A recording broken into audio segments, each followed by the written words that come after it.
Madden 23 is here, ladies and gentlemen. It is time to bring you the absolute best sliders for realism and competitive competition within your franchise. So let's jump straight in. Each and every single season within our videos, we've been using Matt 10's sliders on Operation Sports. You can find a link down below for his Madden 23 sliders, which we're going to be showcasing you here today. But ladies and gentlemen, make sure to first and foremost, go ahead into your sliders on your franchise. Select your team, select your franchise loadout, and immediately go and load up your franchise settings. First, go to league settings, and within your league settings, you're going to want to make sure you're on all Madden or all pro difficulty. If you want to have the all pro set, make sure to go to the link down below in the description to check that out. Today, we're going to be showcasing the all Madden set for realism and competitive play. So on all Madden, you're going to be using game style simulation, and then towards the bottom here, ladies and gentlemen, towards clock management. This really is personal preference, but if you want to have realistic stats, snap counts, and so forth,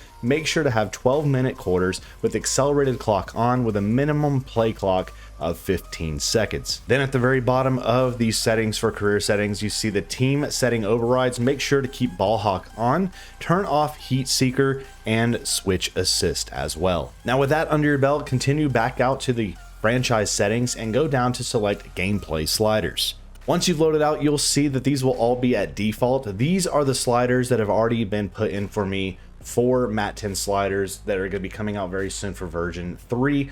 They'll always be changing as he does version to version updates. I may make update videos for them as well here on the channel. But for this set, you see for player skill, we're going to have QB accuracy down to 45, pass blocking to 50, wide receiver catching at 35. That way you get more realistic animations and you're not going to be catching every single pass coming their way. Run blocking and fumbles will both be at the default 50. Pass defense reaction time will be upped by 25 to 75 out of 100. Interceptions, which is a big problem for a lot of players out there, is down at 25. Pass coverage and tackling for user will remain at base 50. Going down to the AI, your CPU skill sliders, the QB accuracy is down to 45, the pass blocking down to at 48, wide receiver catching down at 35, while run blocking and fumbles again remain at default base 50. Pass defense reaction time just up there again at 75, interceptions down to 25, and pass coverage at 50, and tackling for the AI at CPU at 45. All of your special teams should remain the same at 50 out of 100. That is the base settings for all special teams.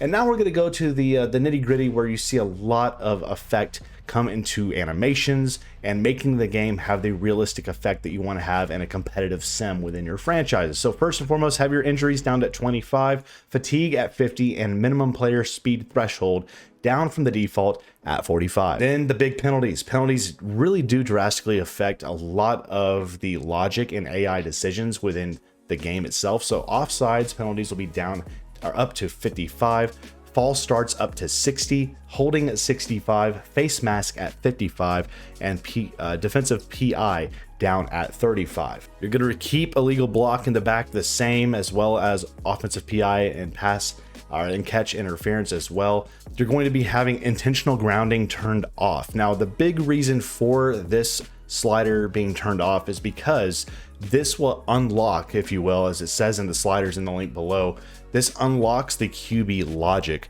for the AI, where you're going to see him, or whoever the quarterback is, drawing out plays, making plays on the ground, you know, not taking sacks as often, not throwing the ball away as often, trying to reach the ball downfield to targets. So trying to keep plays going, keep plays alive, keep intentional grounding off, because it absolutely affects the logic for the QB AI. Roughing the passer remains the same at base 50, while roughing the kicker and running into the kicker stay on. Illegal contact will be off for the same reasons as just logic reasons. So with these sliders right here, make sure they're all the same as what you see here to the T, because they've worked very, very well. They implement in some really, really cool animations and realism that you're not going to be seeing from the base set, just as is in Madden 23 and all Madden. So try these out. And again, don't just play one game and say they're trash or they're great or whatever. Play a game or two or three. I would say actually play about 5 or a handful of games or so with these sliders. kind of look at your stats, see how it's playing for you, and then you can judge and base the sliders and see what needs to be tweaked. So again, play a handful of games. Let me know what y'all think down below of these sliders for All Madden for absolute realism and true competition within your franchise in Madden 23. But that's gonna do it, y'all. If you want to see more of these types of videos for us here on the channel, hit that thumbs up and keep it tuned here for more. But y'all stay safe, God bless. We'll catch you back here in the next one. Y'all take it easy.